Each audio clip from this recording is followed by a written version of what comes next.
Você, ao lado das dificuldades, você vai ter muita ajuda. Então, não desfaleça a tua fé.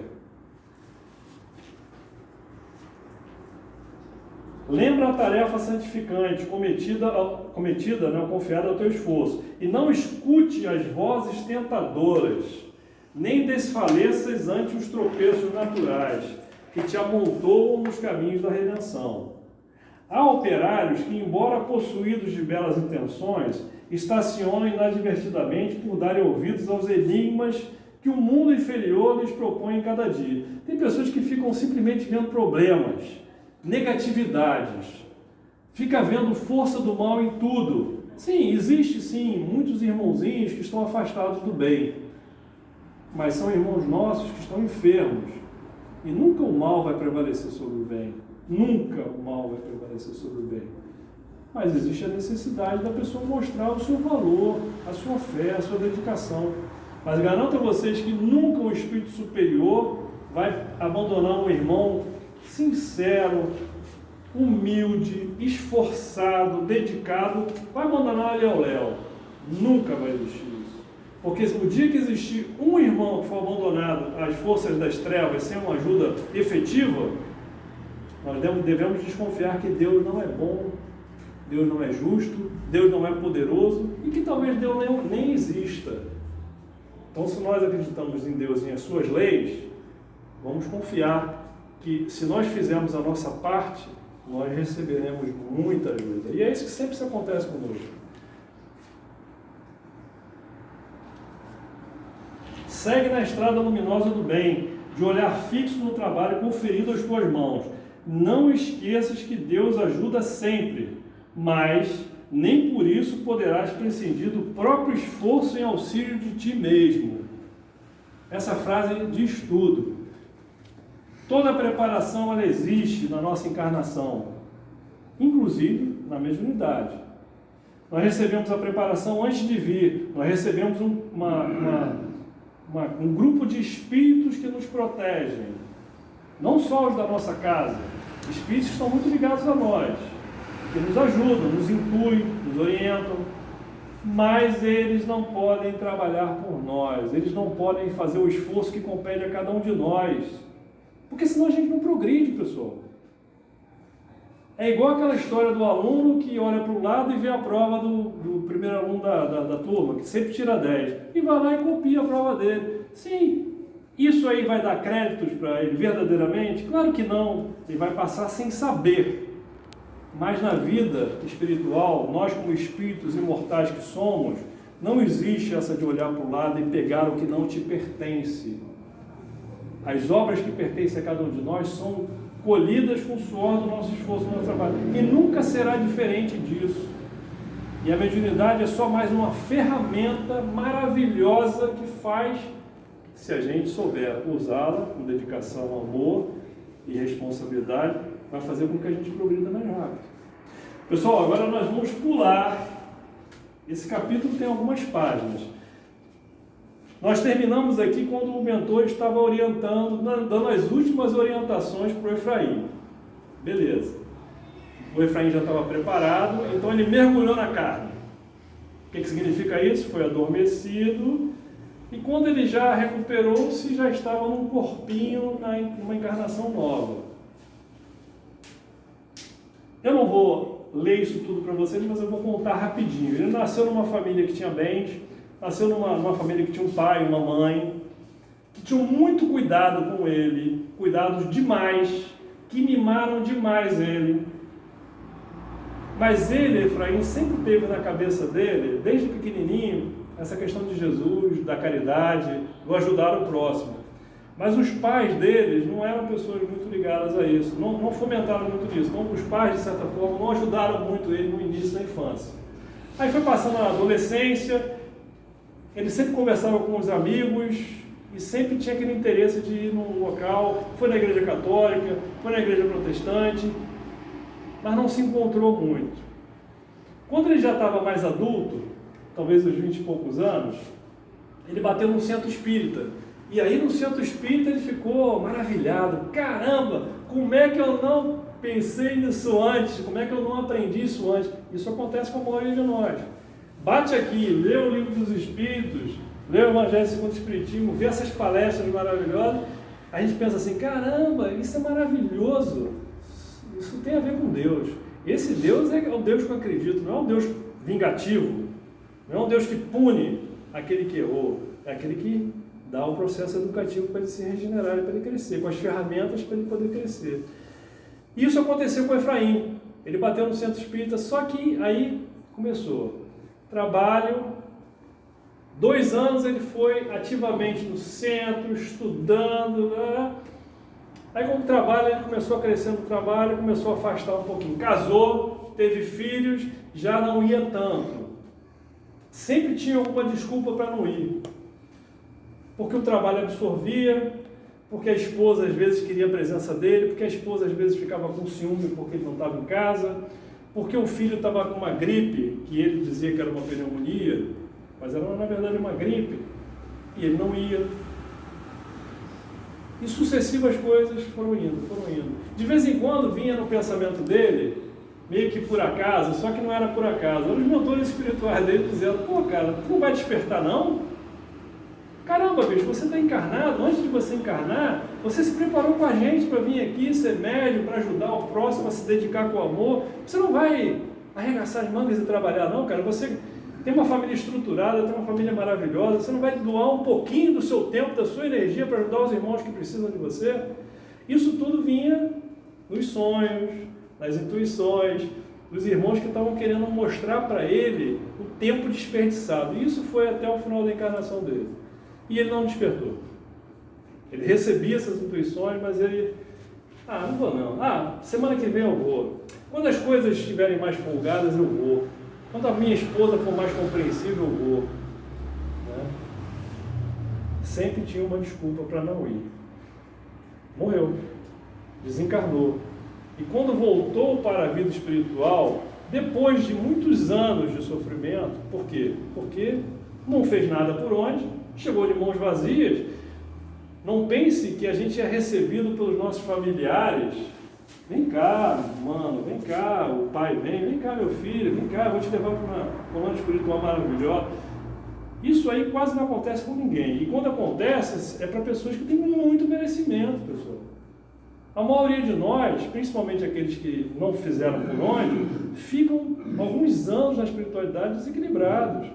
Só aqueles que muito fizeram por ajudar o seu semelhante, que tem algum tipo de ajuda diferenciada, porque muito fizeram, muito tem a receber.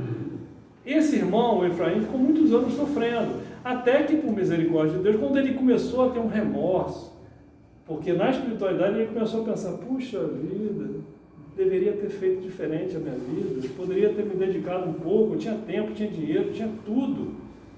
Não tinha nenhuma dificuldade real na minha vida. A dificuldade fui eu mesmo que criei. Nesse momento ele foi ajudado e foi levado novamente.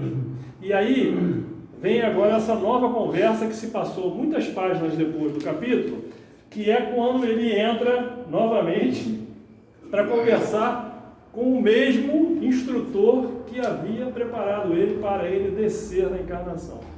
Então eu vou falar rapidamente o que o instrutor conversou com ele quando ele voltou para a vida espiritual, para vocês verem que isso é muito importante, é muito sério, pessoal. Vamos lá. Meu filho, esse é o seu mentor. Meu filho, não te queixes senão de ti mesmo. O dono da vinha jamais esqueceu os trabalhadores. Materiais, ferramentas, possibilidades, talentos, oportunidades, tudo foi colocado pela vontade do Senhor em teus caminhos. Teve tudo.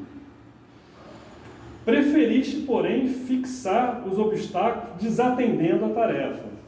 Reparaste o mau tempo, a circunstância adversa, o tropeço material, a perturbação física, e assim nunca prestasse atenção, maior atenção, ao serviço real que te levaram ao planeta. Quer dizer, o que o mentor está dizendo é o seguinte: você foi lá e só ficou se preocupando com as dificuldades, e nunca se preocupou com o teu dever, com a tua responsabilidade. Que tinham pessoas que estavam precisando muito mais do que você, e você se fechou no seu egoísmo. Esqueceste que o trabalho da realização divina oferece compensações e tônicos, quer dizer, que nos fortalece, que lhes são peculiares, independentemente dos convencionalismos do mundo exterior. O que ele está dizendo nessa frase é: existem aparências que o mundo material nos mostra, mas na verdade, o que vale espiritualmente? O que a gente realizou, o que a gente aprendeu, o que a gente realizou. Só isso. Mais nada. Essas questões terrenas, de poder, de profissões, de casa, de carro, seja lá o que for, isso não tem valor nenhum espiritual. Só o valor das obras que a gente consegue fazer com essas oportunidades que a gente tem. E de preferência as boas obras. O Senhor não precisa de operários que passem o tempo a relacionar dificuldades, pedras, espinhos e confusões, e sim daqueles que cooperem fielmente na edificação eterna, sem interpelações descabidas, desde as atividades mais simples às mais complexas. O que ele está querendo dizer é o seguinte: tem trabalhador que qualquer coisa bota obstáculo, e tem outros que vão em frente independente do obstáculo. Por que qual é a diferença de um para o outro? É porque aquele que vai independente do obstáculo acredita no que está fazendo. Nós estamos com Jesus ou não estamos com Jesus? Nós acreditamos que a mediunidade caritativa é uma bênção ou não? Nós acreditamos que nós podemos fazer uma pequena diferença no trabalho de Jesus aos necessitados ou não acreditamos? Para aqueles que acreditam, não existe obstáculo. Não existe obstáculo. O obstáculo pode ser temporário. Ou a gente passa por cima dele, ou a gente contorna e chega no mesmo objetivo que a gente quer. Porque ligado a uma dificuldade tem sempre uma bênção. Sempre que a gente tiver uma dificuldade, sempre vai ter alguma coisa a nos ajudar. Sempre. E às vezes aquele obstáculo, aquela dificuldade é simplesmente para testar até que ponto eu quero. Eu quero, mas não quero muito não. Tem que passar por cima dessa pedra, deixa para depois. Ou se eu vou, ou nós vamos, independente da dificuldade do caminho, vamos assumir a tarefa que nos cabe, porque todos nós temos tarefas a cumprir, responsabilidades a fazer. Todas elas são importantes. A nossa família, o nosso trabalho na sociedade terrena, né? E a mediunidade é mais uma dessas oportunidades maravilhosas. Só que é uma oportunidade tão grande porque nos comunica com espíritos que ora estão nos instruindo, espíritos superiores, e ora estão dependendo de nós para nos ajudarmos. Olha que bênção, essa troca maravilhosa de amor que existe entre os superiores para nós e os irmãos necessitados de nós para eles. Agora me digam, tem alguma coisa mais importante que nós possamos fazer do que essas 2 horas que nós estamos aqui nas quintas-feiras? Não tem. Não tem. Não tem nada que a gente possa fazer mais importante que isso. Desde que a gente venha um desejo sincero de servir. Eu não estou aqui como um egoísta, como um vaidoso, como uma pessoa que acha que aquilo ali é uma agremiação superior às outras. Não. Eu estou aqui, ou nós estamos aqui, porque a gente entende que isso aqui é uma oportunidade maravilhosa de se esclarecer, de desfazer de erros, imperfeições e fraquezas, e principalmente compartilhar com os irmãos necessitados, desesperados, alguma coisa de bom. Então não tem nada melhor do que a gente possa fazer. Nada melhor. É isso que esse sentimento que a gente deveria ter na nossa mente. Todos nós deveríamos ter na nossa mente. Essa chama acesa, essa energia forte, essa convicção, né, que a gente tem, que faz com que a gente vá à frente. Vamos continuar mais um pouco. Enquanto você olhava no chão duro, a enxada enferrujou-se e o dia passou. Choras? O arrependimento é bendito, mas não remedia a sua preguiça, a sua dilação. Continua retificando os desvios da atividade mental e aguarda o futuro infinito. Deus não faltará jamais a boa vontade sincera. Então o mentor está explicando para ele: bicho, você desperdiçou uma tremenda oportunidade. Você estava preparado, tinha todos os recursos, todas as possibilidades para fazer. Mas você deixou a enxada enferrujar, você não quis trabalhar. Porque ele estava muito arrependido, né? Porque a consciência começou a mostrar para ele o quanto ele desperdiçou. E isso é o que acontece com todos nós quando chegamos lá, quando a gente vê que a gente desperdiçou uma oportunidade. E aí o que acontece? Ele estava pedindo ao meu mentor orientação, ajuda do que fazer. E o mentor estava dizendo para ele, então, ora e espera, meu rapaz, porque não dá para voltar no tempo. Agora você vai ter que ver a infinidade do que vem pela frente para ter novas oportunidades. Porque essa que você teve, você desperdiçou. Vamos continuar um pouquinho mais.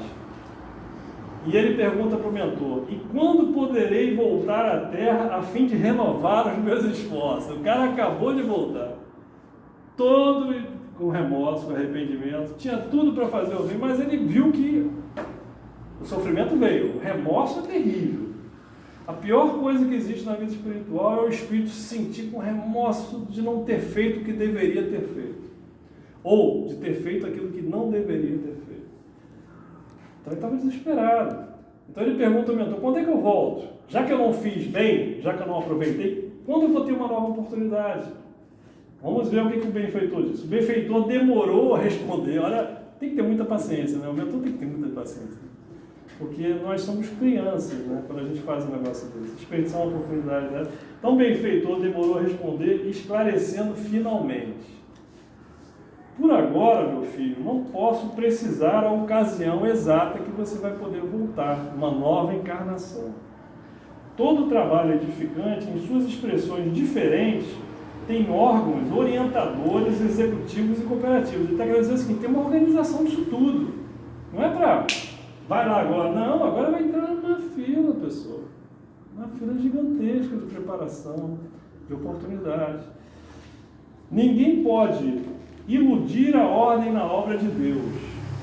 Ante os novos caminhos, tens largo tempo para amadurecer os arrependimentos sinceros, porque somente aqui, nesta zona de serviço, olha só essa frase, porque somente aqui, nesta zona de serviço, a que te subordinas, presentemente, temos 200.527 candidatos ao trabalho de consolação e esclarecimento no qual fracassaste no mundo. Só ali. Tinham mais de 200.000 espíritos se preparando e esperando uma vaguinha para poder ser médium na Terra. Não é só ser médium, tem uma encarnação, mas com uma mediunidade bem aproveitada. Só ali, só no nosso lar. Antes dele agora, tinham mais de 200.000 espíritos para passar pelo processo que ele desperdiçou.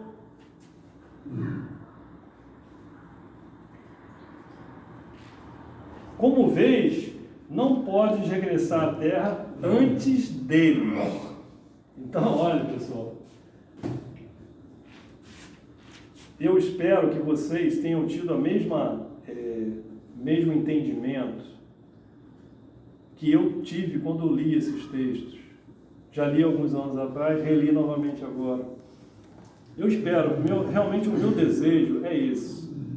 Eu fui intuído, depois de tudo que eu falei com vocês, porque nós vemos passando os meses, as semanas, os meses, e a gente vai vendo tantas pessoas que são muito queridas a todos nós aqui, pessoas que nós temos saudade. Inclusive a Denise há pouco tempo disse isso, poxa, vem aqui para nós podermos abraçar. Nós temos muita saudade de muitos companheiros que não têm podido vir aqui. E além disso, muitos deles são médiuns que podem nos ajudar, porque isso aqui é uma troca maravilhosa de sentimentos, de energias, de amor, mas sobretudo podem ajudar também muitos irmãozinhos encarnados e principalmente desencarnados. E mais ainda, podem ajudar a si próprios, porque como nós já dissemos aqui várias vezes, eu duvido que vocês digam uma coisa que vocês fazem na vida de vocês que seja mais importante do que essas 2 horinhas que nós passamos aqui. Eu não estou dizendo que as impossibilidades verdadeiras da vida, elas não existem. Existem sim, e acontecem comigo também, e eu também às vezes não posso ir.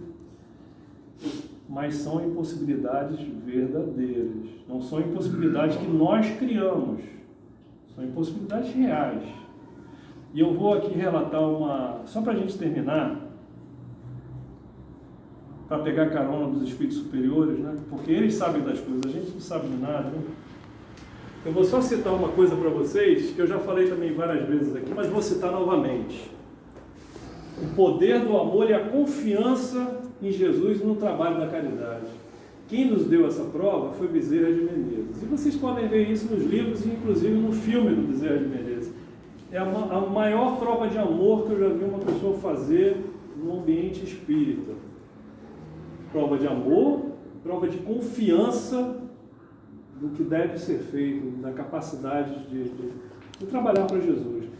O Bezerra, todos vocês sabem que ele era médico, né? Até se falava que ele era o médico dos pobres, que ele não trabalhava por dinheiro, né? E então era muito comum as pessoas baterem na casa dele de madrugada. Ele morava aqui no São Cristóvão, aqui perto, inclusive, e inclusive tem um solar Bezerra de Menezes aqui, né, no Campo São Cristóvão, onde ele morava. E as pessoas, às vezes, em qualquer hora da noite, de madrugada, batia lá na porta dele para ele socorrer. Porque ele não deixava de socorrer as pessoas, porque as pessoas não tinham dinheiro, ou porque ele estava dormindo, ou porque ele estava cansado. Não, ele atendia as pessoas. Isso é o valor do amor, né? Mas teve uma ocasião que o filho dele estava com febre. O filho dele devia ter uns 6, 7 anos de idade, estava com febre. E ele estava tratando do filho, e a esposa estava até meio desesperada, porque a febre dele já estava meio alta há bastante tempo. Mas bateu uma mãezinha na porta dele de madrugada. E a mãezinha que bateu na porta dele disse: pelo amor de Deus, doutor, me ajuda, minha filhinha está morrendo, eu já não sei mais o que faço, eu não tenho condição nenhuma de ajudar ela, não sei o que eu faço, me ajuda pelo amor de Deus. E o Bezerra, no filme vocês veem isso. Na mesma hora ele olhou para a esposa, não falou nada. Ele fez uma oração para Jesus e falou: Jesus, cuida do meu filho, porque eu vou cuidar.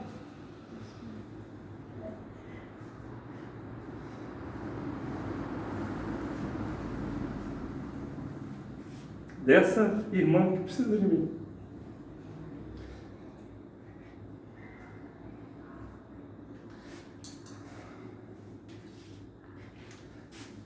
É isso aí, meus irmãos. Agradeço a paciência de todos vocês e que essa mensagem possa ajudar vocês nos pensamentos, né, para que vocês, a partir de hoje, se acreditam em Jesus, se acreditam no amor, se acreditam na caridade espiritual, assumam toda a responsabilidade. Nós aqui estamos todos de braços abertos, tanto no plano material quanto no plano espiritual. Inclusive esse que está do meu lado aqui está reforçando isso que eu estou dizendo para você. O Sr. Jorge está aqui do meu lado, assim como o Ataíde, e está dizendo exatamente isso. Para aqueles que podem, estamos aqui de braços abertos para receber. Tá bom? Obrigado, boa noite a todos.